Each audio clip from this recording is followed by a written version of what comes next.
Bonjour à tous. Aujourd'hui, j'aimerais parler de la question comment faire pour que ta compagne devienne riche. Parce que on vit à une époque où le patriarcat, les grands mots comme le misogynisme, le féminisme, le patriarcat sont employés à tort et à travers.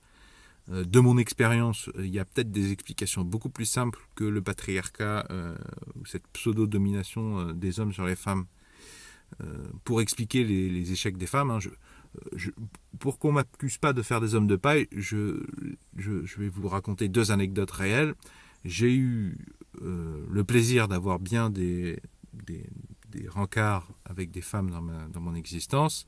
Et à deux reprises, j'ai eu avec des femmes qui se disaient, trois reprises, avec des femmes qui se disaient féministes. Quand la femme te dit ça alors que tu n'as pas posé de questions sur le sujet rapidement, à mon avis, ça veut dire quelque chose. Hein, quand elle te balance ce mot, alors pas le propos, ou qu'elle utilise ce mot pour se définir, ça indique quelque chose sur son état émotionnel, enfin sur sa personne, c'est très singulier. Et bien ces trois personnes-là, quand j'ai payé mon premier resto, je les ai invitées au restaurant, dans un restaurant sympa en plus, ce sont celles aussi qui m'ont déballé toute leur existence sans se poser la question de si toute leur existence m'intéressait, tous leurs petits problèmes m'intéressaient, sans se soucier si peut-être moi ça serait bien que j'ai le droit de m'exprimer aussi. Non, c'était plutôt des monologues. Et donc en les écoutant parler, ces trois femmes-là, en fait, ce qui m'a choqué, c'est que à chaque fois qu'elles avaient conduit un échec dans leur vie, c'était par machisme. En fait, c'est parce que les hommes s'étaient ligués contre eux. Les hommes de la hiérarchie, les hommes de l'entourage professionnel, son père, etc. Bon, d'accord. Donc, quand tu as des réussites, c'est toi. Par contre, quand tu as des échecs, c'est le patriarcat. Voilà pourquoi je dis le patriarcat, il a bon dos. Et encore une fois, moi j'ai connu ma compagne actuelle, elle avait plus de 30 ans. J'étais atterré, je me disais, en fait j'ai compris qu'elle avait aucun patrimoine. Je me dis, comment ça se fait en tant qu'individu, à l'heure où on entend plein de femmes chouiner dans les chaumières en nous parlant du patriarcat, de la domination, comment ça se fait, t'arrives à 30 ans, tu n'as rien, t'as le zob à l'air, une main devant, une main derrière, tu n'as aucun capital. T'as pas, même pas, t'as pas de projet dans ta vie, tu veux me faire croire, t'as pas de projet, tu crois que tout va te tomber du ciel, t'as pas compris que les 30 premières années qui viennent de se passer, c'est les 30 années où tu as eu le plus d'énergie, le plus de temps libre. Et t'as rien capitalisé. Donc tout le reste de ta vie qui va se passer, ça va être moins facile physiquement et cognitivement, et tu n'as même pas débuté à avoir du capital. Je veux dire, est-ce que c'est pas la définition de la stupidité? Et alors, si tu veux, ce qui m'énervait aussi beaucoup, pourquoi je parle de cette question, c'est que moi, dans ma famille, toutes les femmes, grosso modo, toutes les femmes de ma famille m'ont expliqué que déjà m'ont cassé les pieds pendant mon enfance avec les problèmes d'argent. Ah, si j'avais ceci, je quitterais mon mari, j'aurais fait les choses différemment. Sous-entendu, si elles avaient eu de l'argent, elles auraient pu vivre mieux et faire la vie qu'elles avaient envie. Mais ces mêmes femmes, pendant mon enfance, mon adolescence, ma vie de jeune homme, maintenant quand je leur parle d'argent, ça les intéresse pas. Elles me répondent l'amour, le présent, vivre dans le présent. Elles investissent rien du tout, elles investissent que de zob. En fait, elles viennent pleurer, mais une fois que c'est trop tard, une fois qu'elles sont mises elles sont dans l'hiver, quoi. Elles sont dans le besoin, elles sont dans une situation délicate. Bah oui, mais c'est précisément parce que quand tu es dans une situation délicate, c'est trop tard. C'est pour ça qu'il fallait anticiper. Et donc ça m'insupporte d'entendre ces discours de femmes qui me parlent du féminisme, du patriarcat, et alors qu'en fait il y a des explications beaucoup plus simples à leur malheur. T'as rien foutu, tu t'es pas formé, voilà, c'est ça les explications. Et donc j'ai vu ces femmes rongées par des problèmes d'argent, donc ma compagne, je veux pas que notre relation soit corrompue, corrodée, gangrénée par ce genre de problème. Ça m'est insupportable, on m'a gâché ma vie d'enfant, d'adolescent en me disant qu'on avait soi-disant des problèmes d'argent, alors qu'en fait, en vrai, on n'a pas d'argent pour ce qui est payer les études. Par contre, on a de l'argent pour acheter des chiens loffés, quoi, tu vois, pour avoir des animaux de compagnie et leur payer les frais de vétérinaire, là, 200 euros le lavement. Là, il y a de l'argent. Par contre, pour ce qui est important, pour investir, non. Non, on n'investit pas dans l'immobilier, on n'investit pas dans la bourse, on n'investit pas dans la formation, non, rien du tout. Voilà. Et donc, moi, il est hors de question de répéter ce schéma dans ma famille, quitte à devoir taper dans le gras. Et puis, c'est une marque de respect en tant qu'homme vers moi-même. Le fait que ma femme m'accompagne, elle est rien, ça me pose énormément de problème, puisque je pense que c'est un vrai danger, même si elle ne s'en rend pas compte. De la même façon que j'ai un peu contraint, provoqué, obligé ma femme à... Je vais pas obligé, mais j'ai quand même provoqué qu'elle arrête de boire la moindre goutte d'alcool. De la même façon, dans la même continuité, qu'elle n'ait pas d'argent, ça me pose un problème. Qu'elle m'en parle pas, ça me pose un problème. Qu'elle ne m'ait pas dit les choses clairement, ça me pose un problème. Et que les femmes de ma famille font comme si c'était pas un problème, alors qu'elles m'ont chouiné dans les oreilles toute ma vie en me disant que du fait qu'elles n'avaient pas d'argent, ça a corrompu toute leur vie, elles n'ont pas pu être heureuses, elles n'ont pas pu faire ce qu'elles voulaient. Il y a une complète dissonance. Donc je fais cette vidéo un petit peu pour distribuer des claques. Donc je fais cette vidéo pour dire que oui, c'est pour ça les femmes, en tant qu'homme qui côtoie que des femmes dans ma vie sentimentale, oui, je comprends qu'on puisse trouver les femmes très très hypocrites, hein, et les femmes qui prônent le girl power le plus, ce sont celles qui tardent le plus à reconnaître qu'effectivement mes intentions sont bonnes. C'est-à-dire que quand on est à table ou même entre amis, quand je dis quand je dis à une femme qui se dit féministe, mais comment tu te dis la meilleure amie de cette personne là, tu la connais depuis longtemps, comment ça se fait que tu l'as jamais incité à faire de l'investissement? Et comment ça se fait que tu me parles de féminisme machin, mais tu n'as jamais rien investi et tout ton patrimoine repose sur ton contrat de mariage, hein? C'est-à-dire récupérer le pognon de ton mari quand il sera décédé. Alors bien sûr, je ne le dis pas tout de suite comme ça, mais comme les femmes à qui j'en parle, elles font semblant de ne pas voir, au bout d'un moment, je suis obligé de dire les choses de manière véhémente. Et je trouve que les femmes se manquent de respect à elles-mêmes, toutes seules. Elles veulent pas, elles traversent le temps, pendant les 20 premières années de la résistance. Elles ont des relations à droite à gauche, c'est bien. Elles ont leurs expériences sexuelles, machin, mais c'est bien d'avoir des expériences sexuelles. Moi aussi, je me suis régalé. Je me suis bien éclaté, mais j'ai pas fait que ça. Je veux dire, j'ai pas compté que sur mon sexe pour gagner du pognon, ou capitaliser derrière. Je sais pas ce que. Je me pose la question, qu'est-ce qu'elles sont dans le crâne quand elles réfléchissent? En fait, je crois qu'elles réfléchissent pas. Elles se projettent pas. Voilà. Et donc, force est de constater que si patriarcat il y a, c'est en partie les hommes qui doivent s'occuper de réveiller leurs femmes, leurs compagnes. C'est quand même exaspérant, hein, et c'est pour ça que je ne crois pas trop au patriarcat. Hein. Et à partir de moment où c'est moi le seul dans l'entourage, dans la famille, dans l'entourage amical, qui suis le seul à amener le sujet, à ramener, à dire t'es sûr, tu sais, un accident ça arrive toujours, tes parents ne seront pas toujours là, tu peux perdre l'usage de ta jambe du jour au lendemain. Ne crois pas que parce qu'on est en France, c'est aussi facile de vivre handicapé que complètement valide. Voilà, il faut un petit peu... T'as déjà dépassé 30 ans et t'as rien fait. Donc si tu continues sur la même lancée, t'as vu que 30 ans ça passe hyper facilement. Tu vas arriver à 60 ans, voire à 90 ans, t'auras toujours rien. T'as vu ce que c'est que d'être retraité quand t'as pas grand-chose? Quand ton corps commence, quand t'es plus du tout une jeune femme attractive, t'as vu ce que ça donne? Alors désolé pour cette très longue introduction, mais elle me semblait nécessaire, elle m'a même permis de vider mon sac, et puis elle me permettra de savoir si vous me comprenez, si je suis le seul, mais je pense pas être le seul garçon dans cette histoire. Alors je dirais que la solution, pour que ma femme commence à s'enrichir, elle est en 3 phases. Alors néanmoins, vous vous poseriez la question à ma compagne, je suis même pas sûr qu'elle reconnaîtrait la validité de ce que je dis. Bon, je pense qu'elle serait quand même obligée de reconnaître que c'est moi qui l'ai attiré ce sujet, qui amenait encore et encore et qui ne l'ai pas lâché. Mais même ça, connaissez le courage des femmes, certaines femmes, dans certaines discussions avec leurs compagnons. Le courage n'est pas toujours au rendez-vous. Le courage de reconnaître ses erreurs. Et plus ta femme a du caractère, plus c'est vrai. Hein. Donc, la première phase, c'est la première phase théorique, polypocket, mais il faut vraiment le faire sérieusement, de communication verbale, ou de lui faire des petits tableaux, voilà, d'essayer de faire un petit schéma, voilà, t'as compris quand même, d'essayer de projeter, voilà, si tu laisses ton argent sur ton compte bancaire, l'inflation est de tant de pourcents, le taux d'intérêt sur ton compte courant, tu vois bien qu'il va même pas compenser l'inflation, donc il faut que tu te renseignes. Chérie, regarde, tu es dans une banque, moi ma banque elle était au LCL, pareil que ma compagne était au LCL je crois, oui, et moi j'étais à la caisse d'épargne, mais bien avant elle, je m'étais formé, grâce à Antoine Rousseau les bons tuyaux, Bastien le pirate, j'avais eu l'information que c'était absolument pas normal de payer 13 € par mois pour une simple carte bancaire, Visa, même avec les assurances. Et donc il y a des années, moi j'ai quitté ma caisse d'épargne, les banques de réseau qui sont médiocres, à tous les niveaux, même la formation des gens dedans, les services internet. Donc j'ai quitté pour aller chez j'ai même plusieurs banques en ligne. Ça me coûte moins cher d'avoir plusieurs banques en ligne maintenant, plusieurs comptes bancaires, que d'avoir un seul compte bancaire à la caisse d'épargne. Alors pour ceux qui seraient tentés de me diffamer parce que je viens de dire que j'avais plusieurs comptes bancaires, déjà je suis obligé d'avoir plusieurs comptes bancaires parce que je suis auto-entrepreneur, donc j'ai obligation, à partir d'un certain chiffre d'affaires, d'avoir un compte bancaire dédié à mes activités professionnelles.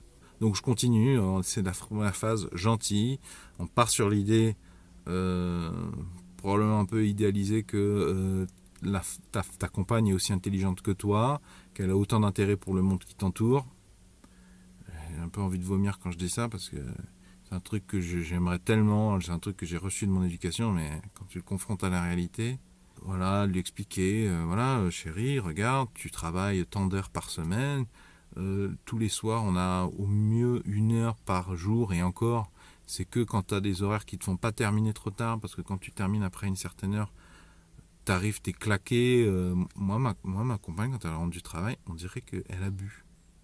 Tellement elle est fatiguée, elle est ivre de fatigue, mais vraiment au sens premier, quoi. Et c'est extrêmement dur à vivre. Alors elle, visiblement, elle le tolérait, mais moi j'ai dû lui mettre les points sur les i. Je lui ai dit, écoute, je vais pas vivre comme ça, merde. Je vais pas vivre avec quelqu'un. Les seuls moments, les rares moments qu'on a ensemble, moi j'ai passé ma journée, j'ai envie de discuter avec toi, qu'on partage, qu'on construise des projets, et j'ai un zombie en face de moi. C'est inacceptable. Enfin voilà, non, tu vois bien, il faut être gentil, il faut présenter les choses, arrondir les...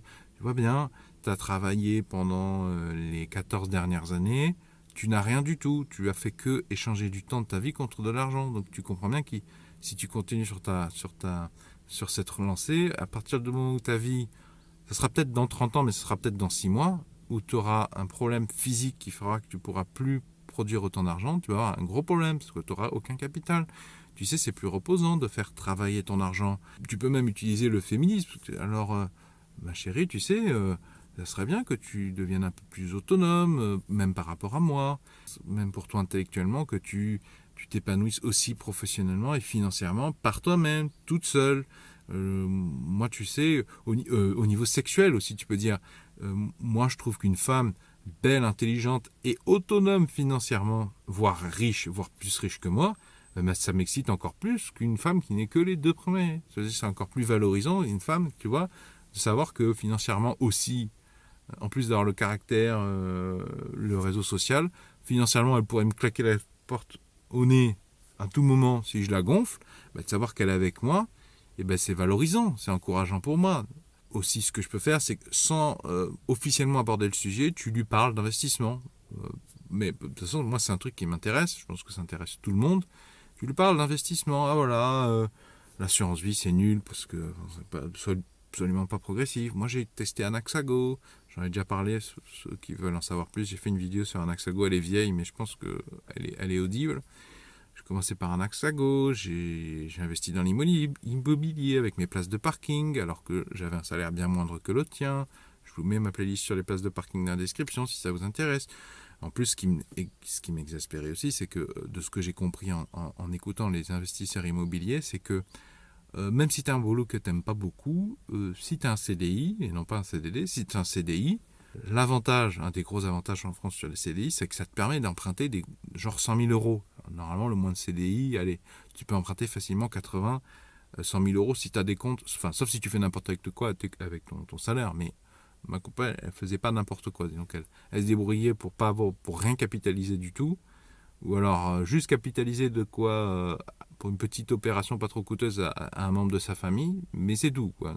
Donc je lui disais, voilà, je lui envoyais des vidéos parfois, mais bon, en général, elle regardait jamais. Donc quand on faisait des promenades ou quand on allait au restaurant, pas complètement innocemment, c'est vrai que j'avais envie de parler du sujet spontanément, mais je comptais bien que ça fasse partie de... Ça s'intègre à elle au niveau culturel, au niveau de la connaissance disponible à elle, quels sont les chiffres. Voilà, les chiffres, en ce moment les taux sont bas, et toi, la force de ton CDI, parce qu'elle ne savait pas que la force de son CDI, c'était de pouvoir emprunter de l'argent. Alors que c'est exaspérant, parce que c'est la contrepartie de toute la fatigue, et du fait que tu capitalises pas grand-chose quand tu es salarié. Je dis pas que le salaire c'est mauvais en soi, parce qu'il y a des garanties, la sécurité sociale, tout ça, ça dépend de ton salaire, mais en tout cas, c'est clair que le gros avantage du CDI, c'est de pouvoir faire des emprunts. Et le fait qu'elle n'était pas au courant et qu'elle comprenait pas, qu'elle savait pas, ça m'exaspérait. Je me disais, mais comment tu as pu dépasser 30 ans? Et puis ça m'exaspérait aussi parce que moi je suis pas salarié, j'ai pas de CDI. Ça m'embête bien, tu vois. Des fois, on me dit, si je pouvais emprunter 100 000 euros, ouh, je me régalerais. Autre chose à lui dire gentiment, c'est, tu vois, tu as ton CDI depuis plusieurs années, tu as payé X mois de salaire, à 400, 500 euros par mois. Si tu avais fait un emprunt dès le début, cet argent, tu l'aurais pas mis dans la poche de tes propriétaires, tu l'aurais mis dans ta poche, en fait, dans la partie de ta poche que tu reverses à la banque. C'est-à-dire que tu aurais capitalisé, ça rentrerait dans ton patrimoine. Bon, je vais avancer, je pense que vous avez compris, et on va attaquer la phase 2. Là, c'est la phase montrer. Enfin, pas montrer de manière ostentatoire, mais disons que moi, ma compagne, si tu veux, je pense que, surtout là, en plus, il y a eu l'épisode de l'épidémie de coronavirus, c'est devenu très, très dur parce qu'elle était dans le milieu médical. Donc, 80% des autres salariés se sont mis en arrêt maladie. Donc, la surcharge de travail s'est retrouvée répartie sur les seuls suffisamment courageux pour aller travailler. Je parle pas des gens qui souffrent d'asthme, je comprends. Puis bon, chacun ses raisons, mais en tout cas, les ressources humaines n'ont absolument pas suivi. Puis l'argent ne sort pas de nulle part pour recruter les gens. Et en plus, il a fallu passer les visières, les masques FFP2. Par-dessus tes vêtements, il fallait parfois tenir une tunique, un uniforme de travail. Et puis en plus, des fois, dans certains métiers, tu fais des kilomètres, tu marches, tu prends beaucoup d'escaliers, tu montes, tu descends. Fracassé. Les gens ont tendance mal à fracasser à tel point que je la vois que je peux avoir des discussions d'adulte à adulte à peu près tous les deux éveillés. 3 heures dans la semaine, c'est déjà pas mal. Mais alors là, donc elle me voyait, elle partait tous les jours au travail. Dans le tram, elle se fait agresser. Il y a des mecs qui la pistent. Dans le tram, il y a les racailles qui cassent les pieds. Il y a les fumeurs de shit. Ça rejoint la deuxième catégorie des racailles. Il y a les mecs qui mettent pas de masque et qui mettent les pieds sur les sièges. Bon, tu tapes ça, tu te tapes ta journée de travail, tu reviens. En plus, tu n'as pas trop le droit de dire qu'il y a l'insécurité dans les transports en commun et de les décrire parce que tu te fais traiter de raciste ou de facho très rapidement. Ça commence à bien faire, surtout que tu vois ton compagnon, moi, qui reste à la maison la plupart du temps. Ta compagne, normalement, je sais pas à quelle heure elle se lève, mais tu vois, pour moi, elle se levait à 6h tous les matins. Et moi, je lui faisais un petit bisou, bonne journée, bon courage, mon cœur. Puis moi, je me réveillais à 9h. Ricoré, petit café tranquille, je réfléchis, tiens. Qu'est-ce que je vais faire comme vidéo aujourd'hui? Alors, à 11h30, si je me débrouille bien, je peux avoir fini ma journée de travail. Je vais m'acheter à manger tranquille, au rythme que je veux. Et l'après-midi, loisirs, mécanique, culture, art, bricolage. Et puis elle rentre éclatée de ouf. Une procédure, si elle a des trucs administratifs à faire, ça lui bouffe le peu de temps qui lui reste. Et puis financièrement, elle peut peut-être à l'occasion voir ton compte en banque et de voir que j'ai un plus gros salaire, j'ai un salaire plus gros de 3 fois que le tien. Et comment ça se fait que j'ai pas de... T'as plusieurs milliers d'euros sur ton compte et moi j'ai rien du tout. Faites attention, je dis pas de montrer ostentairement parce que ça marchera pas, je pense, mais voilà, de manifester. Je travaille dur pour faire des économies, elle aussi. Et puis des fois, il t'arrive un problème, j'ai pas envie de me prendre le chou, donc je vais payer quelque chose de beaucoup plus cher que ce que je paye d'habitude. Tu vois, par exemple, elle est venue dans mon van aménagé là quelques semaines. Et puis à un moment donné, elle commence à avoir les cheveux un peu sales, enfin un peu gras, c'est pas facile. Moi j'ai une installation très minimaliste, elle a des jolis cheveux. Je lui dis, bon écoute, allez on va voir les coiffeurs du secteur. Et puis alors les coiffeurs, ils proposaient 21 € pour lui laver les cheveux. Effectivement ça jure avec, parce qu'elle s'était achetée en Andorre, tu vois, 2 bouteilles de shampoing à 1 € quelque chose, des shampoings qu'elle aime beaucoup. Donc effectivement, si tu fais le calcul de ce que ça te coûte de te laver les cheveux d'habitude et que tu compares à 21 €, ça fait suer. Mais moi, ce qui me faisait suer, c'est qu'on est en train de gaspiller du temps de nos rares vacances sur ce sujet. Et en plus, le jeu en vaut la chandelle. Elle est beaucoup plus belle, agréable, et elle se sent mieux avec des cheveux propres que sales. Et puis bon, c'est pas tous les jours. J'ai dit, écoute, je t'invite, je te paye le coiffeur. Ça l'a gêné, mais j'ai presque été obligé de taper du poing sur la table. Ferme-la, suis la dame, allez, maintenant c'est moi qui paye, tu te tais. Et ça a ressemblé à ça dans le salon de coiffure. Et puis j'ai bien fait parce qu'elle a adoré, elle s'est fait un peu chouchouter par des vrais professionnels de la coiffure. Et puis elle sortait de là avec des cheveux magnifiques, elle sentait bon. Bon, je m'égare un peu, mais ce que je veux dire, c'est que si on travaille dur tous les jours pour capitaliser, c'est pour que de temps en temps, on s'offre un peu ce luxe à notre échelle de ah, j'ai un problème, eh ben tiens, des euros dans ta face, tiens. D'habitude, je suis un gros radin, mais là, je te fais te taire, tu sais. Comme si je prenais, comme si on jouait au jeu de cartes, que j'avais un joker, que l'autre il croit me battre avec son roi. Je sais que t'as pas droit. Tiens, un joker dans ta face, voilà. J'ai un double as, qu'est-ce que tu vas faire? Et ça, je pense que les femmes sont très réceptives à ce que elles voient que ta technique, tu leur parles d'investissement, mais que ton capital, effectivement, tes habitudes commencent à changer. Tu payes des choses sympas, tu fais des choses sympas. Un truc qui marche aussi, je pense, si tu t'enrichis toi-même efficacement, voire même que tu quittes le salariat, tu auras de plus en plus de liberté, de temps libre. Moi, j'ai même pas de vacances, je prends des vacances quand je veux. Et puis, quand je prends des vacances, je travaille, parce que ça fait partie, c'est artistiquement lié à moi. Moi, je peux pas rester immobile trop longtemps. Et donc, ça parle aussi.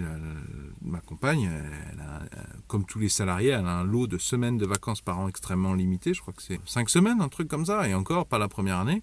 5 semaines, c'est rien du tout pour faire des vacances. Moi qui aime voyager.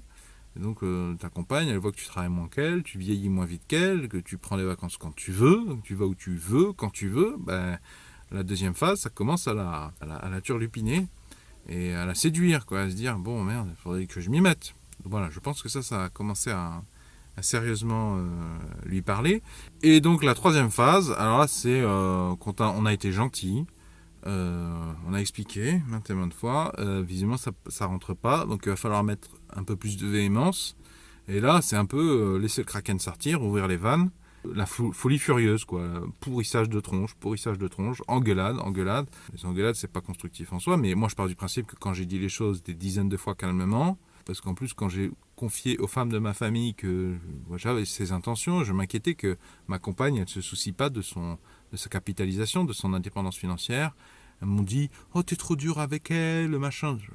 Les mêmes femmes qui se sont plaintes toute leur vie de ne pas avoir assez d'argent pour faire ce qu'elles voulaient, quand je le dis à ma propre compagne, tirant des expériences et des enseignements de ce qu'elles m'ont dit, quand je dis « Ça m'inquiète, tu sais, mais sans m'énerver, ça m'inquiète, t'es trop dur, tu lui en demandes trop ». Je leur vais dire « Dans ce cas-là, le patriarcat, ça n'existe pas. C'est vous, les femmes, d'une génération sur l'autre, vous n'avez même pas foutu de vous tirer réciproquement les unes vers les autres. Je veux dire, les femmes de ma famille, à chaque fois que je suis venu pour dire ça, je m'inquiète, elles ne font rien. Elles ont toutes pris le parti de ma compagne, de rien faire, du machin. Et à force de discuter, de toute façon, j'ai raison. Et dans la vie, c'est évident qu'il faut capitaliser, il faut que tu réfléchisses. T'es pas un esclave. Si tu restes salarié toute ta vie, tu restes un esclave toute ta vie. Je me suis engueulé aussi, j'ai commencé à taper du poing sur la table aussi avec les femmes de ma famille aussi. Je vous dis les choses raisonnablement, je vous dis les choses, et vous restez dans la mièvrerie, vous la sous-estimez, vous êtes des misogynes en fait. Au contraire, c'est vous les misogynes. C'est de l'appel à mes médiocrités. Pourquoi elle pourrait pas être aussi riche que moi? Parce que c'est une femme, c'est ça que vous êtes en train de me dire? Et je pense que dans une troisième phase, il faut vraiment s'énerver. De la même façon qu'il y a certains voisins, quand ils mettent de la musique au milieu de la nuit, que ça te réveille, toi, ta famille, ton enfant, machin. De la même façon qu'il y a des gens, tu leur dis une fois, ils comprennent, ils ne savaient pas, ils s'excusent, ils arrêtent, ils le font. Ils font attention dorénavant, ils font plus attention. De la même façon qu'il y a des gens comme ça, et il y en a qui s'en battent les steaks. Et le fait que tu viennes leur dire une première fois les choses poliment pour pas leur péter le nez tout de suite, ils le voient comme une faiblesse et que ces gens-là, indéniablement, ils ont besoin de se faire casser la gueule. Alors bien sûr, plutôt de leur casser la gueule, il faut appeler les gendarmes. Alors quand les gendarmes sont là, voilà, ils font... Alors il y en a qui essaient de mitonner, mais c'est un jeu assez dangereux parce que de toute façon tu laisses des indices. Si tu as fait du bruit, les autres voisins le savent. Tu peux berner les gendarmes une fois, deux, beaucoup moins, et par contre ils vont être beaucoup plus méchants. Et bien de la même façon, quand ça rentre pas, ça veut pas rentrer, avec ta femme, sur la question de tu dois passer plus d'heures par semaine pour travailler à ton enrichissement personnel, eh ben faut mettre des coups de pied dans la porte, il faut mettre des palcoups piocho tirigi, il faut casser, il faut taper, au sens figuré bien sûr. Bon, des fois il faut un peu, oh, c'est quoi ça, pourquoi t'as acheté ça? Alors attention, j'ai pas dit que ma compagne était dépensière, ça c'est encore pire, les personnes dépensières. Mais bon, elle s'achetait quand même des paires de chaussures alors qu'on n'avait pas besoin. Dans un épisode précédent, j'ai réparé une paire de chaussures de danse, elle avait perdu un talon. Et quelques jours plus tard, donc j'ai fait des frais pour le changer des talons. Et quelques jours plus tard, elle a paumé ses chaussures dans le tramway. Bon, alors une fois, deux fois, bon, ça arrive, moi aussi je fais des erreurs. Mais quand ça commence à s'aligner les uns derrière les autres et que tu vois à la fin, elle a changé de smartphone récemment, ma compagne. Plusieurs centaines d'euros dans un smartphone. En plus, elle ne sait absolument pas, maintenant qu'elle a un nouveau smartphone encore mieux, plus grand que l'autre, elle s'occupe absolument pas du vieux, qui est en train de pourrir. Elle a 2 smartphones, ça lui sert à rien. Donc elle a fait des frais pour rien, de l'argent. Un smartphone, un bon smartphone, enfin celui qu'elle s'est acheté, c'est plusieurs centaines d'euros. Elle aurait pu le mettre dans de l'achat sur 2 giros de centaines d'actions, peut-être pas des centaines, mais des dizaines d'actions Carrefour. Elle aurait pu acheter du tracker ETF. Elle aurait pu même acheter une part d'immobilier peut-être même dans un crowdfunding. Elle aurait pu investir cet argent. Elle récupérait au bout d'un certain temps son argent plus une mise. Je vais te donner un exemple. Cette femme dont je te parle, ma compagne, elle est étrangère et elle vient de s'apercevoir que dans son pays natal, il y a des placements bancaires à environ 10% de rentabilité nette.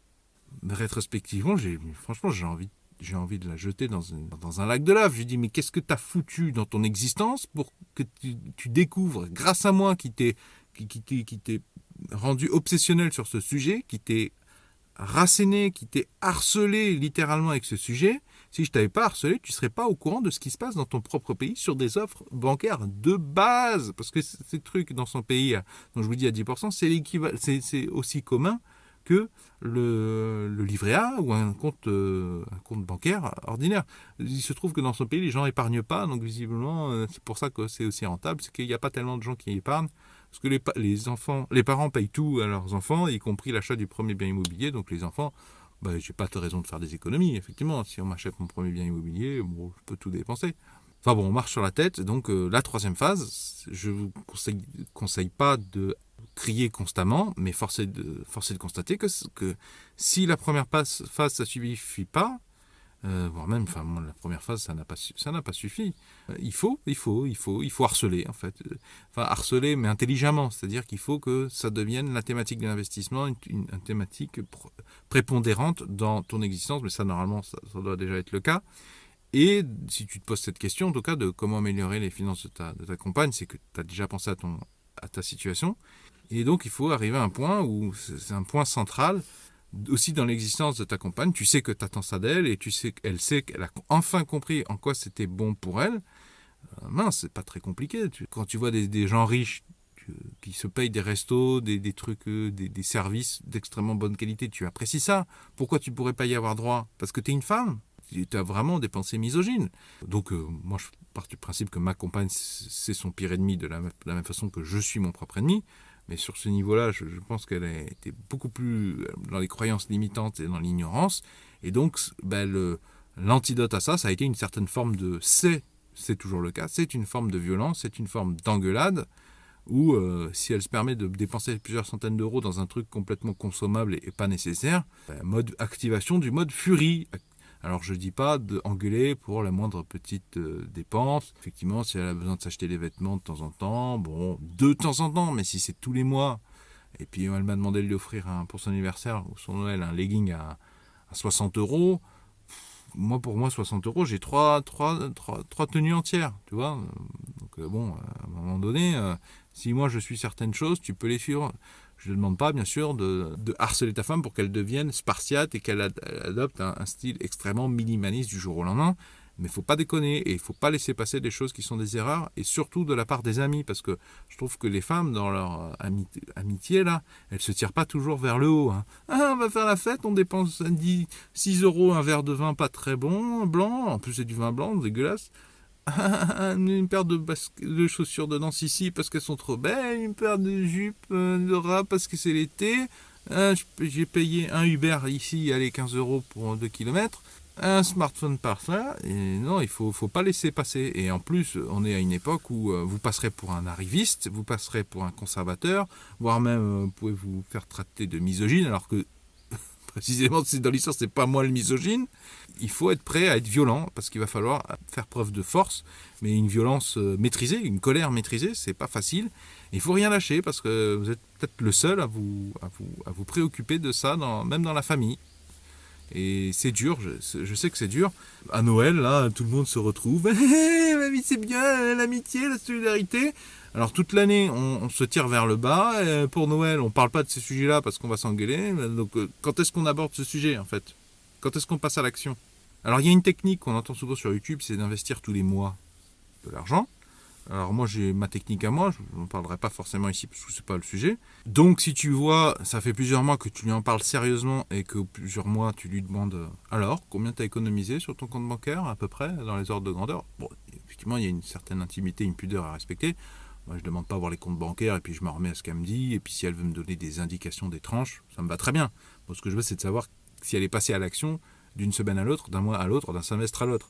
Et si en 6 mois elle a rien fait, Mamma Mia, tu lui fais passer un mauvais quart d'heure. Tu cries pas forcément, mais tu lui lâches pas le morceau et tu lui fais reconnaître qu'elle n'a pas fait ce qu'elle devait faire, qu'elle le fait pas, qu'elle est fainéante. Ben ça, tu la cuisines. Et alors, encore une fois, pas la taper, hein, mais vraiment, tu lâches pas le morceau. Et donc, je te disais, cette histoire de 10%, là, les investisseurs, aux débutants, ils leur disent, ben, force-toi à investir 10% de ce que tu gagnes tous les mois. Et ben donc, si au bout de 3 mois, après avoir reconnu qu'effectivement elle allait faire quelque chose, t'avoir dit qu'elle allait au moins faire quelques petites actions, au bout de 3 mois, elle n'a rien fait, et bien à ce moment-là, tu utilises la règle des 10%. C'est-à-dire qu'admettons que ces 10%, là, ça représente 100 euros par mois, à la louche, hein, et ben tu dis, ben voilà chérie, t'avais dit que tu ferais quelque chose, t'as rien fait, donc déjà je suis pas content, je te le dis, pas besoin de crier, tu dis je suis pas fier de toi quand tu fais ça, je me sens trahi, tu vois, sur ce ton, j'ai l'impression que tu me manques de respect, que tu es malhonnête, que tu dis que tu veux construire quelque chose, mais en fait, peut-être que tu me mens, tout simplement. En tout cas, ça fait 3 mois que tu aurais dû investir à chaque mois 100 euros par mois. Donc ça fait 300 euros par mois. Donc je te laisse 3 jours pour verser 300 euros de ton compte sur quelque chose.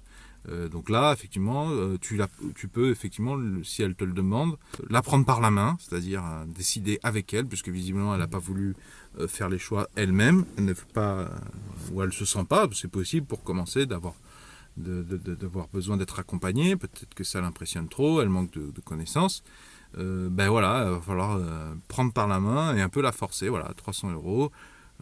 Dans quoi tu vas le mettre? Bitcoin, Ethereum, ETF, immobilier, ça peut être tout simple, ça peut être, tu sais, avec les comptes bancaires maintenant, il y a plein de néobanques ou même de banques traditionnelles qui permettent de stocker de l'argent quelque part, séparé de ton compte que tu utilises pour faire tes paiements. Donc voilà, à ce moment-là, ça fait 4 mois que tu aurais dû mettre 100 euros, 150 euros. Tu ne l'as pas fait, donc maintenant, 4 fois 150 euros, tu me fais un virement sur un compte à toi de 600 euros. Et là, si elle dit non, tu lui pourris la tronche, tu lui pourris. Là, tu commences à t'énerver, tu commences à hausser le ton. Voilà. Je suis désolé de devoir dire ça, mais en fait, je ne suis pas désolé, parce que force est de constater que ça fonctionne, dans une certaine mesure. En deuxième phase, hein, et voilà, c'est peut-être parce qu'il y a une inertie par l'ignorance. C'est pas une honte d'être ignorant, mais bon, rester dans son ignorance pendant des décennies, ça par contre c'est une honte. J'espère avoir été clair, j'espère avoir donné des éléments utiles, des clés. Dites-le moi dans les commentaires ce que vous en pensez. Si vous comprenez ma démarche, il me semble qu'elle est humaniste, il me semble qu'elle est bonne pour tout le monde, hein. Comme je dis, c'est aussi un respect par moi-même que si je monte, ma femme monte aussi. Je veux que nos patrimoines soient isolés, je veux être sûr qu'elle ne reste pas avec moi pour l'argent et je veux que ce soit sûr aussi que c'est le cas dans son sens à elle. Je veux pour des raisons sentimentales, pour le vrai amour, que si elle part, enfin si elle reste avec moi, c'est parce qu'elle le souhaite, parce que je sais ce que c'est que des femmes qui disent toute leur vie qu'elles sont restées avec leur homme parce qu'elles avaient pas assez d'argent pour faire autrement. Je ne veux pas ça. Donc si vous comprenez ma démarche, est-ce que vous pouvez mettre un pouce vers le haut s'il vous plaît? Est-ce que vous pouvez mettre un j'aime? Si vous aimez les solutions aux problèmes de la vie de tous les jours, je vous invite à vous abonner à cette chaîne YouTube. Vont s'afficher à l'écran un rond et un rectangle. Le rond, vous cliquez dessus, ça vous abonne gratuitement à cette chaîne YouTube. Et le rectangle, c'est la playlist de tous mes épisodes de la série Comment recadrer ta femme avec respect, qui est un peu plus musclé, mais qui est... c'est des interrogations un peu dans le même style. Et ce ne sera pas forcément politiquement correct, je préfère vous prévenir.